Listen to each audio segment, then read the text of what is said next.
He looks like he's out of Sons of Anarchy. Exactly. That's what I thought. That's what I was Yeah, referring to because he yeah. does like that sort of biker, sort No. of outlaw sort of vibe.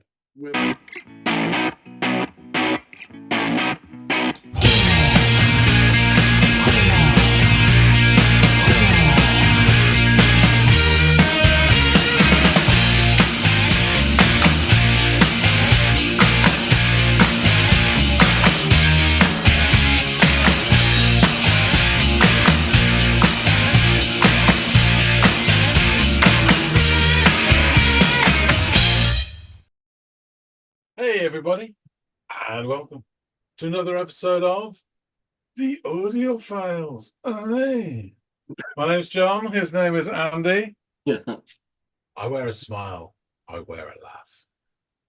On in the backstage, changing heads. I am a weekday on weekends. I hate my best friends. More on that later. But first, we've got a tune to listen to. Andy, reveal yourself. No, don't do that. Tell us what song we've got to listen to today. Still paying off the fines from the last time I did that. So, yes, today I would like you to go off and give an artist called The White Buffalo a listen. And the track by The White Buffalo is called Oh Darlin, What Have I Done? And it's performed on Audiotree. That is a channel that we've reacted to their videos in the past. They have these excellent intimate little studio performances that they do over there that I enjoy so much. And I thought this would be a great way to introduce you to the White Buffalo. So please give that a listen. No, I haven't heard of them before. And I didn't think you had. I didn't think you had. But thank you um, so much for confirming my suspicion. the white buffalo, is that a spiritual thing in terms of Native American I sort of don't. belief systems? I've thought about Or that. perhaps not? I don't know, but spoiler alert, it is a little bit. It is like some folksiness to it, which sometimes lends itself to the same.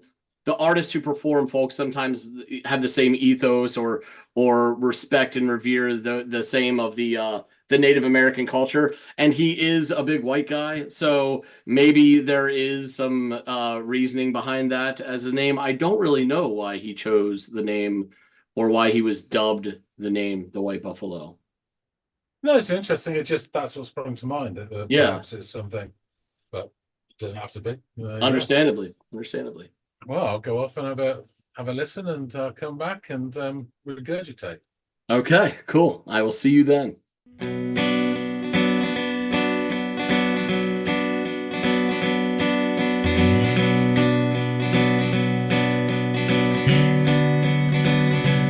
Oh, darling, darling, what have I done? Well, I've been away from you too long. And all my days have turned to darkness. And I believe my heart is turned to stone. Oh, Nice beginning. Seems like it's fairly straightforward. What do you call this sort of folky rock type song? Really nice sounding acoustic guitar. It's not doing anything crazy, but just sounds good. Three piece, unless someone's gonna come bounding in with a kazoo or something. Yeah, sounds tight. Yeah, I think it sounds fairly straightforward. I heard some of the lyrics there, something about he'd been away too long and days turned to darkness and his heart turned to stone. I'm wondering, prison? Um, this there's all the hallmarks of a tale of woe and regret about some guy doing bad, and then yeah, recounting his tale. And so, why have I done what I've done? Because you did it, mate. Um, he looks like just there. I mean, yeah, definitely a sort of that biker vibe. Sam Crow. I don't know. Bass player looks like a Springsteen fan, but I won't hold that against him. It's the drummer I'm most concerned about. People who wear those sort of hats don't tend to take any shit. Yeah, I'd watch it. But yeah, this is really sounds great. Let's see how it goes. Darling, what have I done? Well, now I don't say anything at all. God, don't listen to me, no way. Now I'm left here all alone. God's left him. Ooh, I hear what the neighbors say. That poor boy, he's lost his way. That lady is Space walking.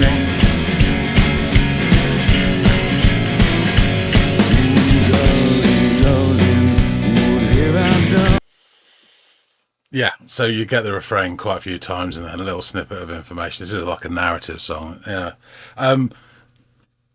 It's fairly much the same along, but they just did a bit of light and shade there, and it's driven by the drummer. It was real nice control. He wasn't doing anything crazy, but just took it down and then brought it back up again while he's taking it down, the bass walking a little bit more.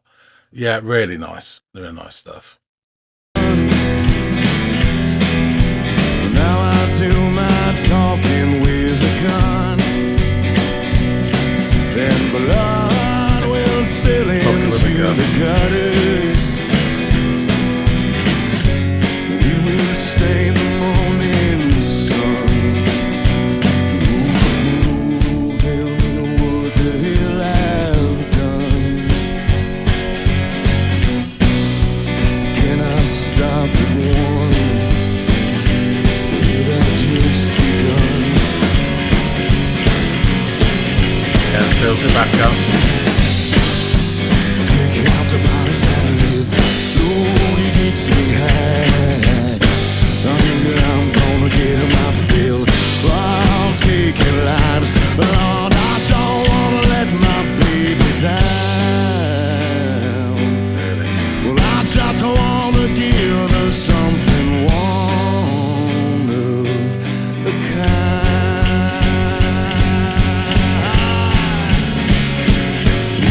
Darling, darling, what have I done? Well, I've been astray from you too long. And all my days have turned to darkness. Hell is leaving the light on. Ooh, will they hang me way up high? God himself will drop me from the sky. Let me swing a while. Ooh, darling, darling. Yeah, some nice bits in there. I was catching some of the lyrics. It's interesting how he keeps repeating the phrase, "Oh, darling, darling, what have I done?" and then relates exactly what he has done. And it's almost this rationalization people have of their deeds, you know.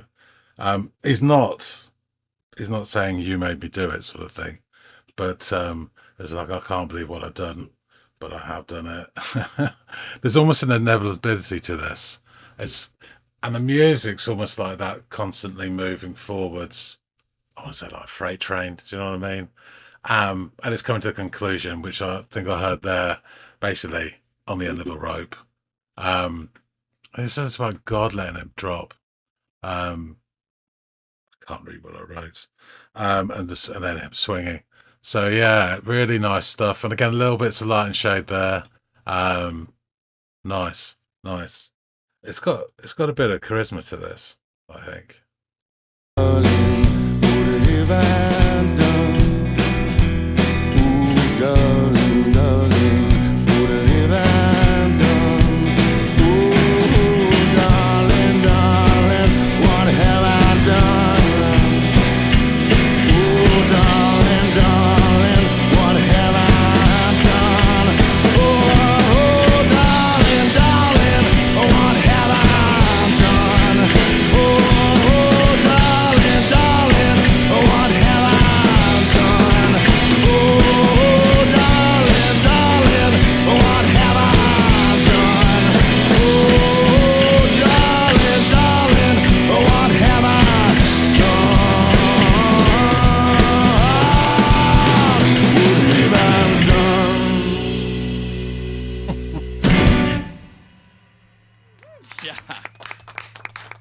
Audiotree. Yeah, nice. I always keep forgetting when I'm watching this. You get quite involved. It's a live performance. Yeah, ties and that's chuff. Yeah, I think a lot of these songs, it's almost like blues songs, you know. Um, the format's there and it's quite well established, and you know, it's not doing anything weird or wonderful. So it kind of lives or dies on the delivery and the sort of character of the people or the charisma they bring to it. And this had that, I believe. Um, there's the bit where they broke down, I think, after it was something about, you know, swinging. Then they chose to sort of ramp it up and sort of go to the end. It was almost like these physical convulsions, like they are twitching on the end of a rope. It's those final death throes. It was quite cool. It probably wasn't, but it's quite cool. Could have whacked in there like a Violent Femmes, Gordon Garlow sort of solo. That would have gone quite nicely, but they made the choice, which was just as good. Yeah, so this is enjoyable. I liked it, and I liked the sound of them. Again, nothing new whatsoever, but they had a bit of oomph about them. I really like the drummer's control again, because he didn't go batshit at any point, but he just down and up, and the bass was doing this thing and walking around. And the lead vocalist had enough sort of personality about his presence and his voice to really deliver this sort of tale of woe. Yeah, we've all been there. All right, let's find out some more about these guys. Going back and speaking with Andy. All right, welcome back to the herd. So, what did you make of this track, "Oh Darlin, What Have I Done" by the White Buffalo? Yeah, Audiotree, they have the nice setup and sound, as Yeah. mentioned before. You know, we give props to KE, XP, whatever they are.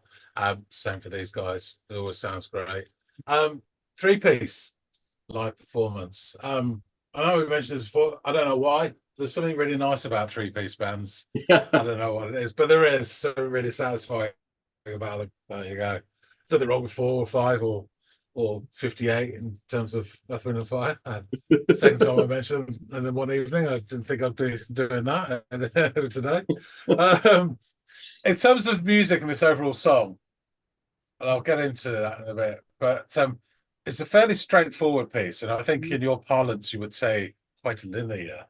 And it's a narrative song. I got that fairly quickly, sort of a tale of woe, wrongdoing, and regret, perhaps.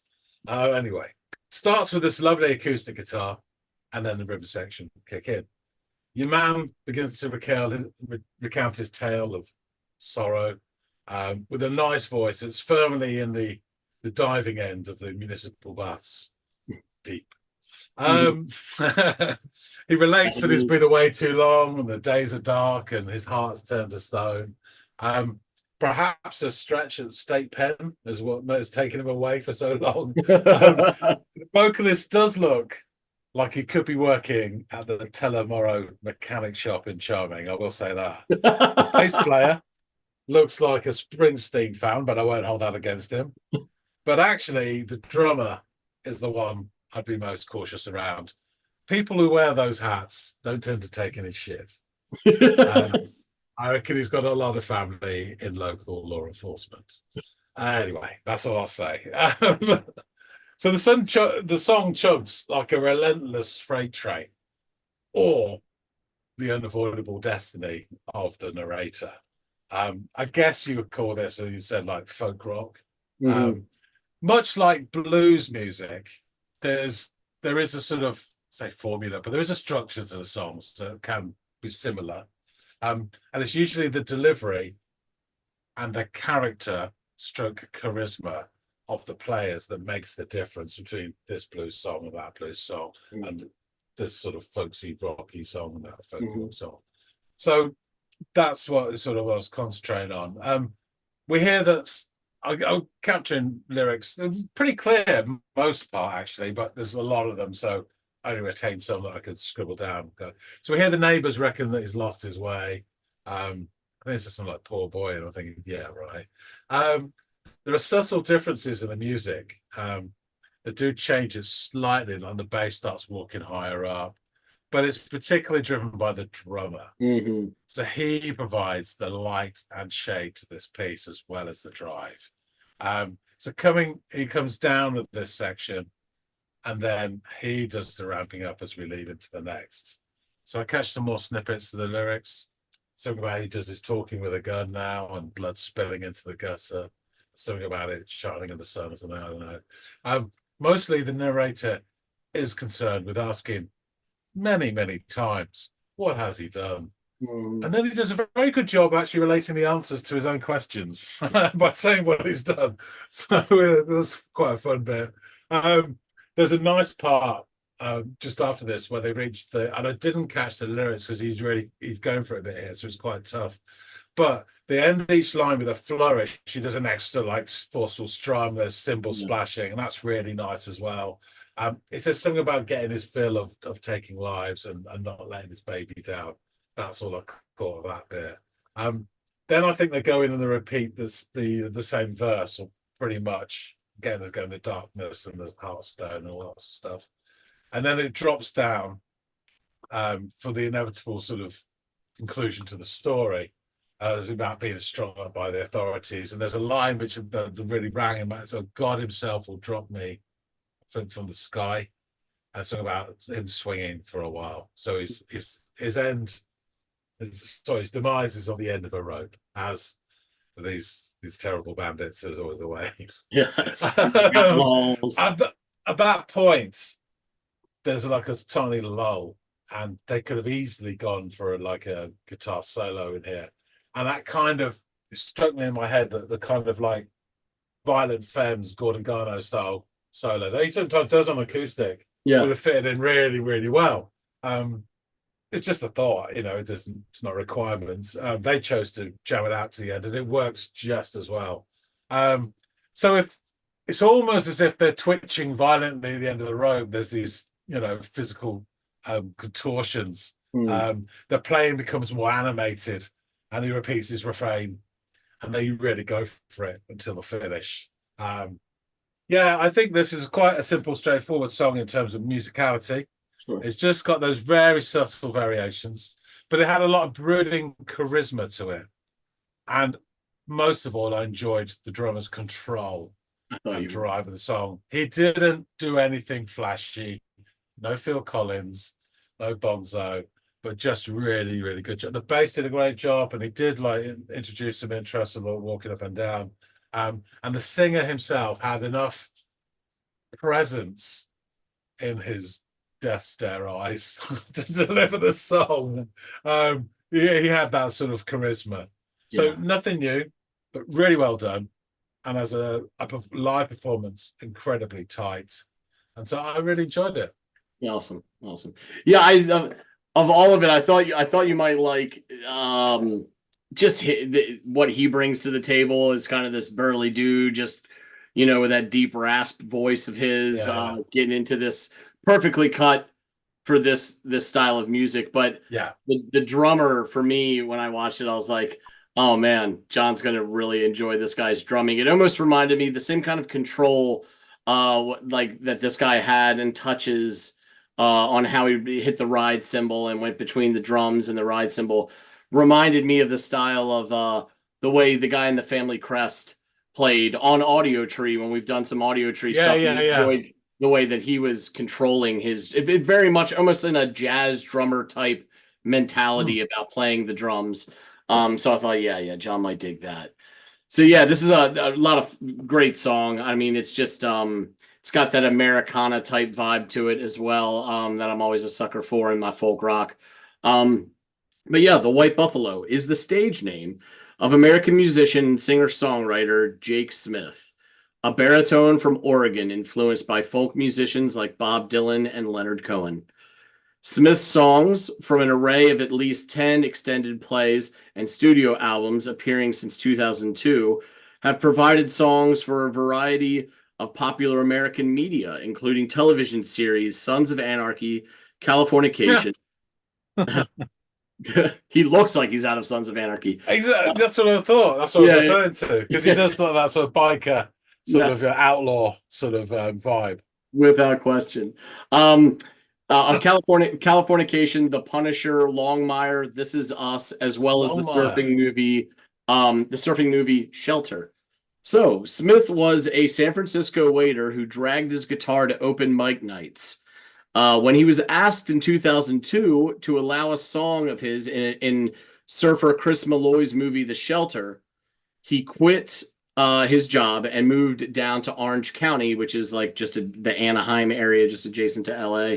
And he toured relentlessly, sometimes driving 1,000 miles between gigs, which is just incredible.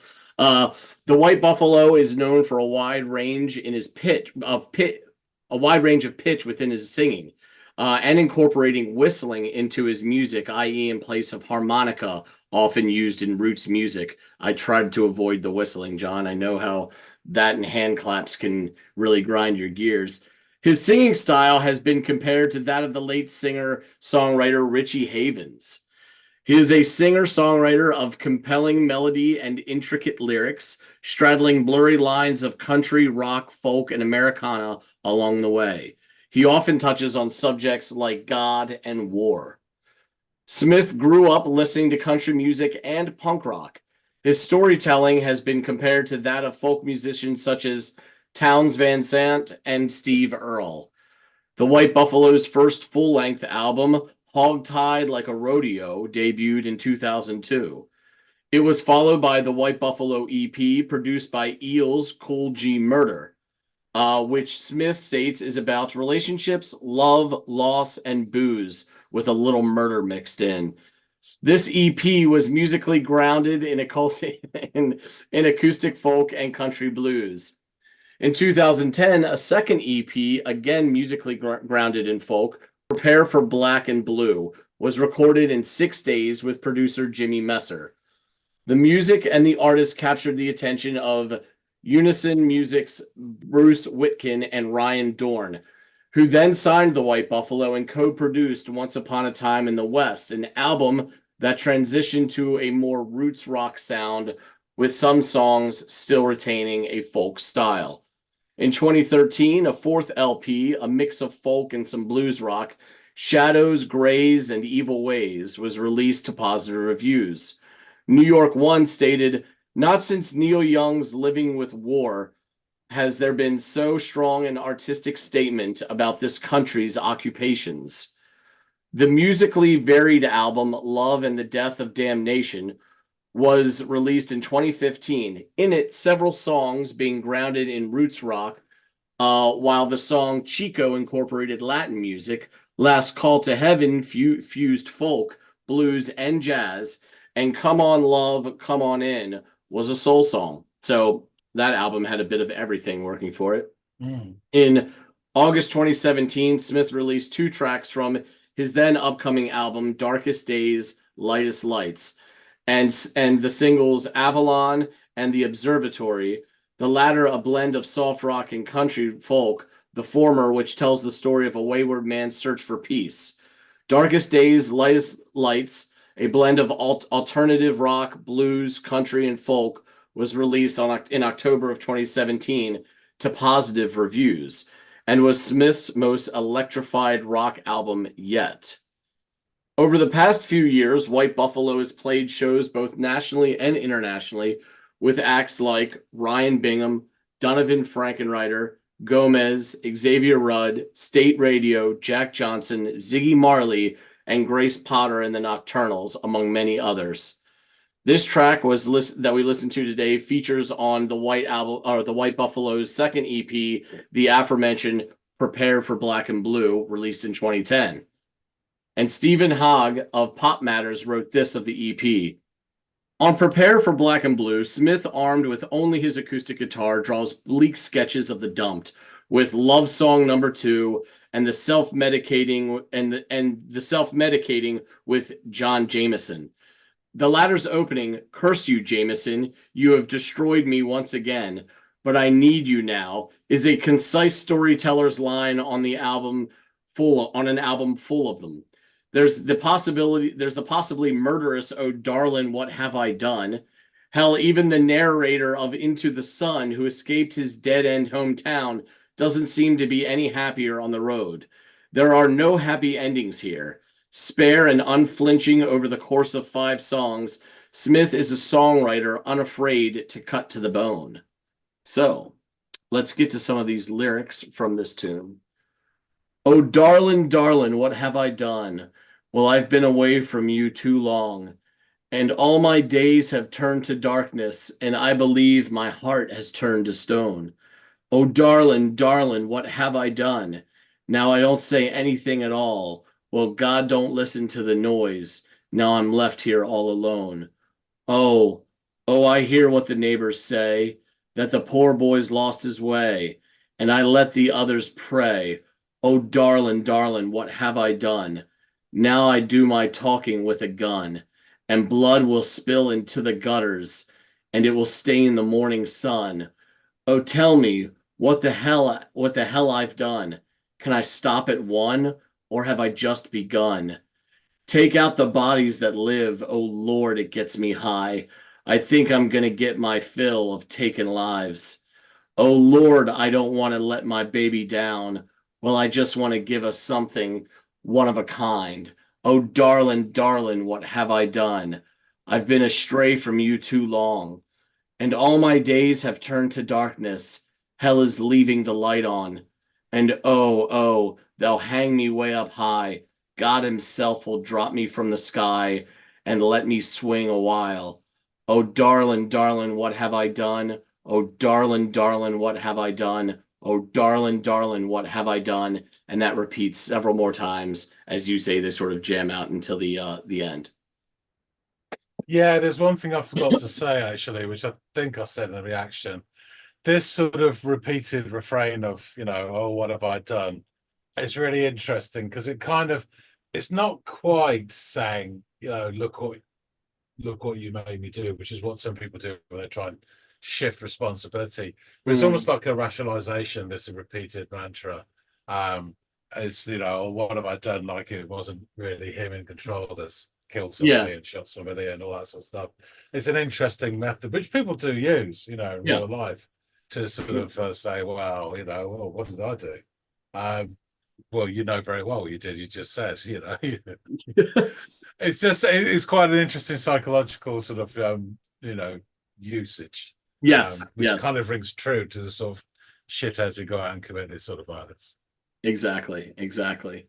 Leona Laurie of bestnewbands.com wrote a piece on this particular track and its meaning, in which she opined, "Oh, Darlin' is a character-driven, twisted tale of unrequited love, based on an imagined, very confused man whom has recently lost his lover. He becomes more distanced and reclusive. Within his disillusionment, loneliness, and loss of faith in God, he begins to kill. He thinks that he is giving his estranged love the ultimate prize, a human life, somehow thinking that these one-of-a-kind gifts will once again regain her affection, and it all ends in a hanging." So, yeah, this sort of warped idea of what can I do to win her back or get her attention is really odd and sadly holds or rings true to some of the crazy shit you hear about with like murderers and serial killers and all this stuff, and their reasoning and logic for why they do the things, a lot like you were just explaining when you were focused on that refrain, "Oh darlin', darlin', what have I done?" as if they're not completely aware of what they've done. So yeah, it's interesting. It's really interesting, this sort of sense of responsibility and accountability. And I think with most folks don't kill, I know this is a shock, but yeah. And with most folks, when they do something, eventually they will put their hands up and say, yeah. You've seen with the recent sort of the civil unrest, rioting, shitheads on the street, whatever we call them. Most of them put their hands up straight away because, as part of our judicial system, guilty plea saves time and money, and they get an instant remission on their sentence. So I think it's a third or something like that. So if you're like sentenced to 3 years, you get a year straight off. It's around that figure. Yeah. So they also, I'll plead guilty. But those people who go to further extremes in terms of and certain there's sort of slightly narcissist sort of character within them that allows them to harm people in a certain way, which most of us wouldn't be able to live with. They never ever put their hands up to what they've done. And it's interesting, case in point, there was a person that I worked with at a previous job. It was a bit odd, but it wasn't what I thought would be bad. But yeah, he ended up killing his stepdaughter. Oh my God. And stepdaughter, well, it was a common law wife. He always had a thing for young girls. Like, when you got an 18-year-old girl drunk. I mean, he was in his mid to late 30s at this point. He's sort of same age as me. He got her drunk and sort of took advantage of her. I mean, basically, it's date rape. But yeah, so it was always a bit dodgy. But yeah, there was these stories. Basically, this stepdaughter just said, "Mum, he's been abusing me," and she refused to believe her own daughter and took his side. Daughter went off to stay with the grandparents shortly for a few days. He went to pick her up, took her away from the grandparents. They stopped at a lay-by, and then she was never seen again. His story is she grabbed her bags and ran off. They waited 3 days, then alerted the police, and then there's these Facebook campaigns, "Please come home," and all this stuff. Then the police found her bags in one of his lockups, and then there was mobile phone stuff. There were messages on her phone, text messages from her, and then they found the phone within that stuff as well. So both the mother and him had sent messages pretending she was still around when she wasn't. But the key thing, and there's lots of a twist in it, but the key thing is he was sentenced, found guilty. He still didn't say, "Yeah, I did it," and he still didn't say where the body is. They've never found the body. So the mother was found guilty for perverting the course of justice and all that stuff. She went away for a few years. He died in prison last year. And so the rest of the family still can't bury their sister, their granddaughter, whatever. Right. And it's a sort of fucking bastard that would never just say, finally, "Well, you got me. Okay, I'm sorry. And this is what happened." And no, he's still to the end. And when he died, he just, I don't know, nothing to do with it. Piece of shit, man. Yeah. It's just an interesting sort of insight. We've gone down a very dark path with this song, haven't we? Well, I mean, some of these songs will lead us there, and they are. I mean, they themselves are dark. Yeah. Sadly, with these songs, they're often inspired by real life events. Yeah. And here we are. While the one you just retold has nothing to do with this, I'm sure it's akin to something that inspired him to pen this rather dark piece. And we've said it before. I mean, I've recently listened to a track to you where I was like, look, I'm not proud that I find this wholly intriguing and interesting. This is some pretty dark shit, but I think art makes you do that. Art makes you look at the human condition and what it's capable of in these different lights, and it makes it interesting. Also, hopefully, it acts as a lesson or a deterrent in what not to do or how to behave, because it's pretty fucking gross. But this is a really intriguing song, an interesting song with interesting. I thought you might like it, and his voice and that drumming, of course, obviously was just pretty stellar. So, thank you so much for giving this a listen. Folks out there in the audience, let us know what you thought of White Buffalo and this track. If there's other stuff we should check out, if his voice or the music reminded you of anything, please, whatever, drop it down in the comments field. Just be kind to us and each other. That's all we ask. That's the price of admission.